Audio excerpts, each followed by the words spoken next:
తెలుగు రాష్ట్రాల్లో సంచలనం సృష్టించిన బెట్టింగ్ యాప్స్ ప్రమోషన్స్ కేసులో సినీ హీరో దగ్గుపాటి రాణాను సిఐడి అధికారులు విచారించారు. రాణాను గంటన్నర పాటు ప్రశ్నించిన సిఐడి అధికారులు బెట్టింగ్ యాప్స్ ప్రమోట్ చేసేందుకు కుదుర్చుకున్న ఒప్పందంపై ఆరా తీశారు. ప్రమోషన్ ద్వారా వచ్చిన పారితోషికాలపైన విచారణ జరిపించారు. 2017లో బెట్టింగ్ గేమింగ్ యాప్ ను ప్రమోట్ చేసిన రాణా తన బ్యాంక్ స్టేట్మెంట్లతో విచారణకు హాజరయ్యారు. అయితే తాను స్కిల్ బేస్డ్ గేమ్ యాప్ ను మాత్రమే ప్రమోట్ చేశానని, ఇప్పటికే ఈ కేసులో స్టేట్మెంట్ కూడా ఇచ్చినట్లు తెలిపారు. రాణా తాను ఈ గేమింగ్ యాప్ ను ప్రమోట్ చేయడానికి ముందు తన లీగల్ టీంతో అన్ని పరిశీలించాకే ఒప్పందం చేసుకున్నట్లు రాణా వెల్లడించారు. ప్రభుత్వ నిబంధనలకు విరుద్ధంగా పనిచేస్తోన్న ఏ సంస్థతోనూ తాను ఒప్పందం చేసుకోలేదని సిఐడికి స్టేట్మెంట్ ఇచ్చారు రాణా. బెట్టింగ్ యాప్ ప్రమోషన్ కేసులో బాలీవుడ్ కు చెందిన 29 మంది సినీ సెలబ్రిటీలతో పాటు కంపెనీలపై కూడా ఈడీ గతంలో కేసులు నమోదు చేసింది.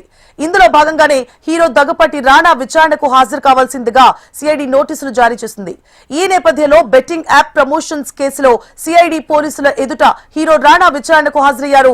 ఇప్పటికే ఈ కేసులో ప్రకాష్ రాజ్, హీరో విజయ్ దేవరకొండ, సిరి హనుమంత్, విష్ణుప్రియను సిఐడి విచారించింది.